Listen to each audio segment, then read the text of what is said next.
The secret. It's tough to talk about a secret, but the truth at the end of the day is it comes down to people, actually.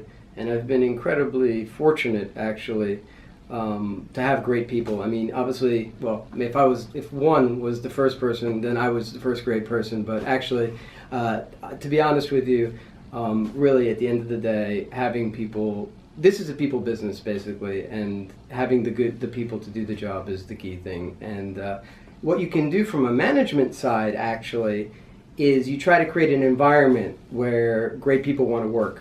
And so if there's anything that I've done, the company's done, it's basically create an environment where really good people want to work, they feel challenged, they can create their own work, they're not micromanaged. I think these are the most important things, basically.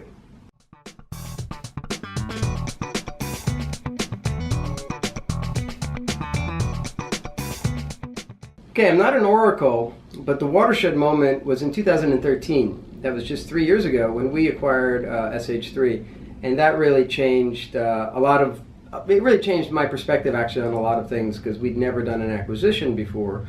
But and people think of acquisitions, okay, that's great. We grew a lot, we added a lot of revenue, but a really key part of it is actually we acquired some really talented people in the acquisition. And I don't know, I personally believe that there's limited localization and translation talent in the world, and the more you get of it, the more competitive you're going to be. And we're competing with other companies in this space, and so the better people we have, I think the more competitive company we're going to have. So I think that's an interesting side of the acquisition. But generally we are going to go forward with acquisitions as our main growth channel for now.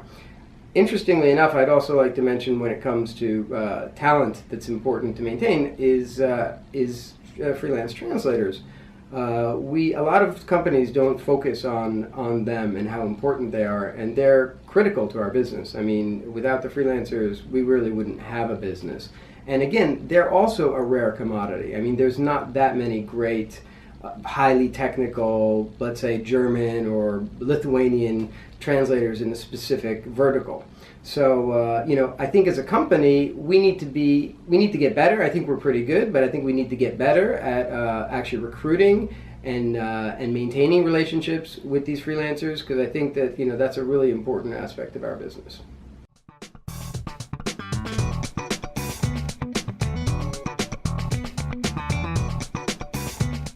So what makes us great? Well, I don't want to be repetitive here, but ultimately it comes down again to the people. We have a young, ambitious group of people here that actually want to do stuff. Our ethos in the company is to be helpful, and I think you see that in every aspect. Basically, we're trying to be helpful to our clients, we're trying to be helpful to each other, our coworkers, our colleagues. We're trying to be helpful to our partners and our suppliers. And I think that obviously having a great place to work where people want to work. I mean, I think that's the key thing, and we've tried to facilitate that in a lot of ways by trying to do fun things, like we have healthy days where we drink green smoothies. We have unhealthy days where we eat pizza and ice cream. We do walking contests where we keep track with the step counter. We spend time with children and charities. But I think at the end of the day, what I'm trying to say is we've created an atmosphere here where people are happy to come to work. And at the end of the day, I think that actually comes through, in our service and what we offer to our clients, and actually in the relationships we have, around us. So I actually think that's the secret here.